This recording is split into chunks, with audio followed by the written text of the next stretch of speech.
king of Israel. Hosea was living in a crazy world. And then some people would say God asked him to do a crazy thing. Go marry a prostitute. Go marry a whore. Not only that, have some children by the whore while she's still in prostitution. He was obedient. Said, go marry a woman. Go get you a whore and marry her. She's going to keep right on whoring.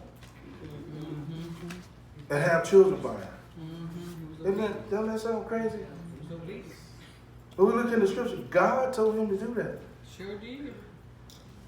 So you keep on reading the story, you find out that it was the same thing in a crazy world.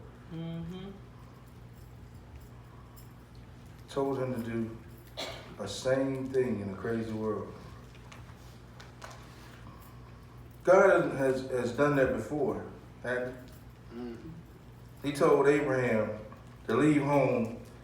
Don't worry about where you're going. I'll tell you that later. Okay.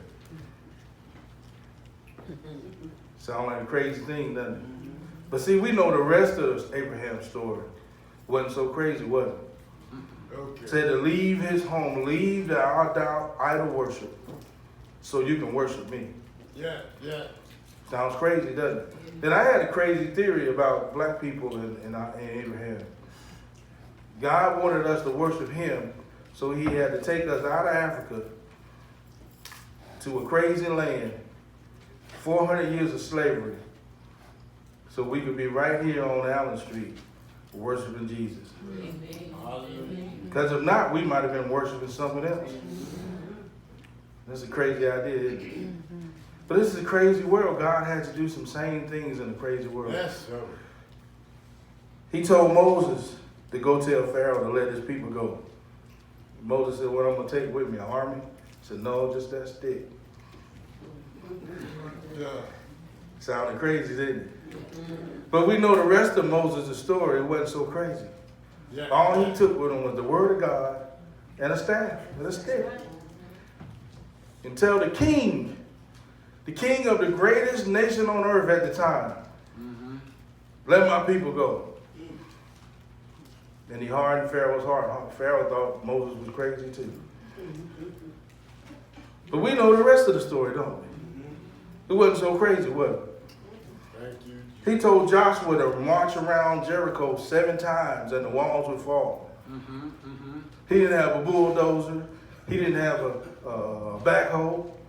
He didn't even have cut down logs and trees that you would knock a wall down with. He said, just walk around Jericho 7 times. Yeah, that's so. Singing and praising God. Any natural person would say, we gonna knock the wall down with singing? Okay. Sounds crazy, doesn't it?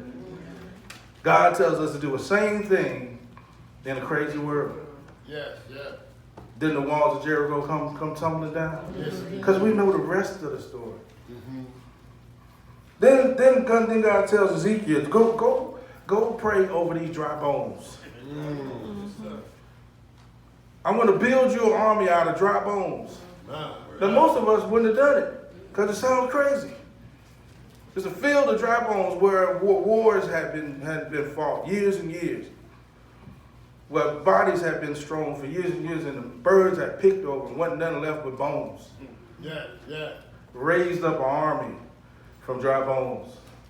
We know the rest of the story, don't we? Yeah. It wasn't so crazy, was it?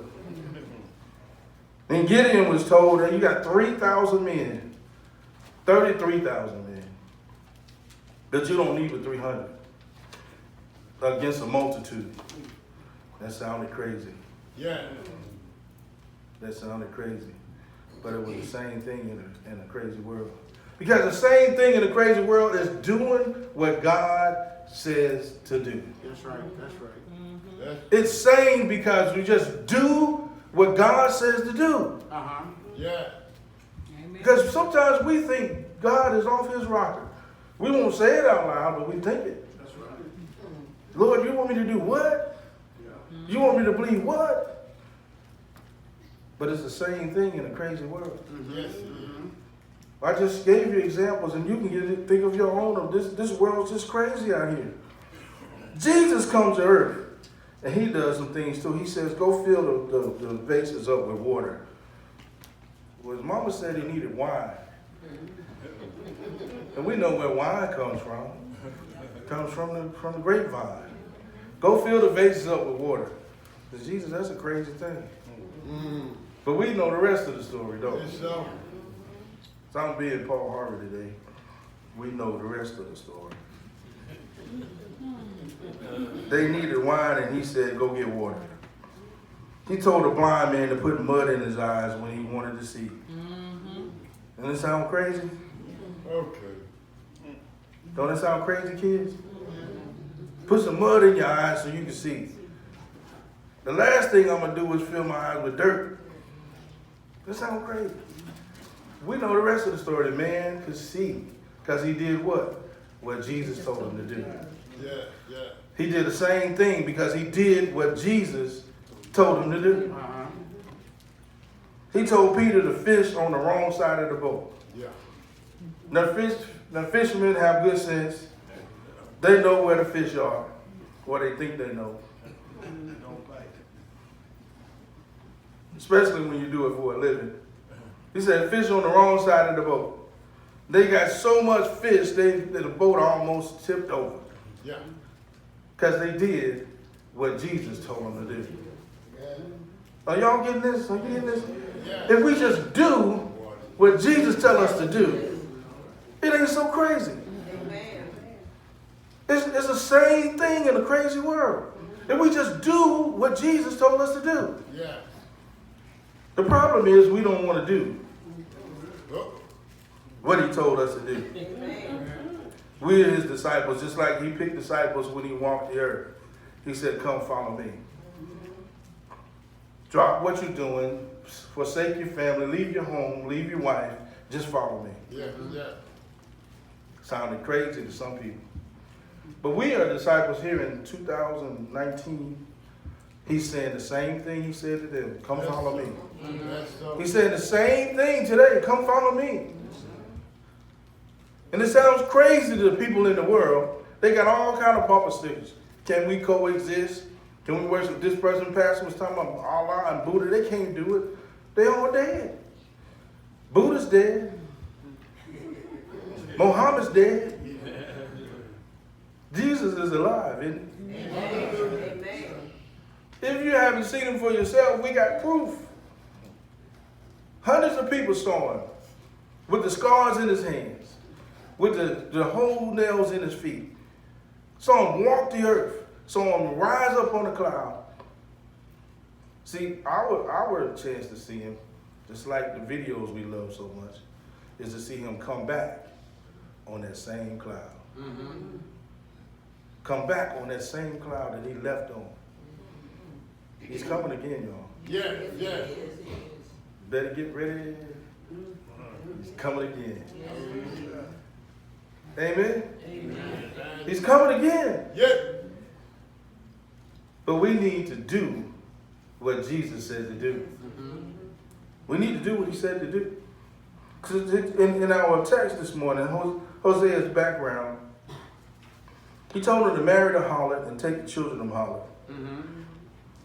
And then he named Hosea's children. The firstborn son, he told him to call him Jezreel. Jezreel is a famous city, the home of, you know her, Ahab and Jezebel. There's nobody that I know named Jezebel, because she messed up a good name. It means, where's the prince? But nobody, no mother in America or anywhere else in the world names their daughter Jezebel because she messed it up. And that was her hiding place. That was her headquarters, Jezreel. And a lot of blood was shed in Jezreel. So God reminds his people of Jezreel. He's going to revenge the blood of Jezreel. This Jezebel killed hundreds of prophets of God. Hundreds of them. All but one, Elijah. She killed hundreds. She blasphemed the churches by putting prostitutes in the churches. And this story reminds us of that. The prostitution that's going on. But see, there's prostitution going on today. Not just in the street. Prostitution in the church. When we sell out to the enemy, we've just prostituted the church. Because we're supposed to be Christians. We're supposed to be followers of Christ. We're supposed to set the example for the rest of the world. We're supposed to be a light on the hill. But people look at Christians and they don't see God. They turn from God in their ways. And that's what God was doing with Hosea. He wanted to remind his people, his chosen people, that you turn from me. So he named the second child, a girl, La Haroma. It means no mercy. God's going to have no mercy on those that turn from him. He was talking to Israel, but he's talking to us too. God's going to have no mercy in La Haroma because we turn from God. Then he named the third child, Lo Ami. Not only is he not going to have any mercy, we're going to say, not my people. Ami means people.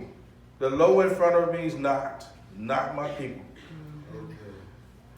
Do you want God to say you're not his? Do you want God to turn from you? No. God has given us a warning in Hosea's marriage and in his harlotry of a family. No mercy, no people. But Hosea did what God told him to do. He said what God told him to say. He named his children when God told him to name them. He stayed in God's will no matter what the world looked like. No matter what the world thought it was. The world thought it was crazy. The world thought that him marrying a whore was crazy. No matter what they thought, he did what God told him to do. It reminds me of another Hosea. Y'all may not be familiar with him. If you ever spent time in Atlanta, you know there's a man there. He's gone in glory, I hope. His name was Hosea Williams. Hosea Williams was a lieutenant of Martin Luther King. Martin Luther King had several lieutenants. He had Ralph Abernathy, his right-hand man. We know Ralph Abernathy from Black History Month. Isn't that right, youth? Ralph Abernathy is in the new Black History books. Then there's Andrew Young. And the one living now, John Lewis. May not be familiar with him, but he's in Congress, been there for years. One you do know, Jesse Jackson. He was another lieutenant of Martin Luther King. But then there was Hosea Williams. He's famous in Atlanta. Whenever folks would get at black people or oppressed people, say, you better leave me alone, I'm going to get Hosea Williams after you. Hosea was famous for putting on speeches and marches, but he had a saying, unbought and unbossed. In other words, he tooted his own horn. He marched to a different drum than everybody else. Hosea started a Feed the Hungry program years ago. When he died, his daughter and his son-in-law took it over. Now they feed millions of people every year. It started off just like most Feed the Hungry programs. We're going to feed on Thanksgiving and Christmas. And we were talking about that in Sunday school this morning. We can't just feed them one time where they're going to eat again. So he started off feeding the homeless, and he said we need to do something for the homeless all the time. They ought to be able to come somewhere and get a meal. That's the Hosea Williams Foundation today. They have money and grants to feed hundreds and thousands of people in that community. So you may not be familiar because we're in North Carolina, but he has started a legacy that's national. Not only does he feed people, but the foundation finds jobs for people. It gives them training so that they can feed themselves. That is the thing that God has told us to do. Feed his sheep with his word. And so you notice about all those lieutenants that I named with Martin Luther King, including King himself, they're all preachers, including Hosea. Hosea was like Solomon we talked about this morning. He had a drinking problem. And the people in Atlanta were always after Hosea. because he had that drinking problem. They took his license. So the cops saw him driving and weaving in the road one night and followed him all the way home. Hosea had his pet, German Shepherd, in the car with him. And when he got to the house, he ran in the house and closed the door with the dog. And the cop came to the door and said, Hosea, you drinking and driving? He said, no, I wasn't. I wasn't driving. He asked, well, who was driving, Hosea? He said, the German Shepherd was driving. That's a true story from Hosea. Made the paper and everything. He went to court and swore that the dog was driving. That's the kind of person Hosea was. He tooted his own horn and he went by a different drum. But Hosea did some crazy stuff. But he had some sane ideas.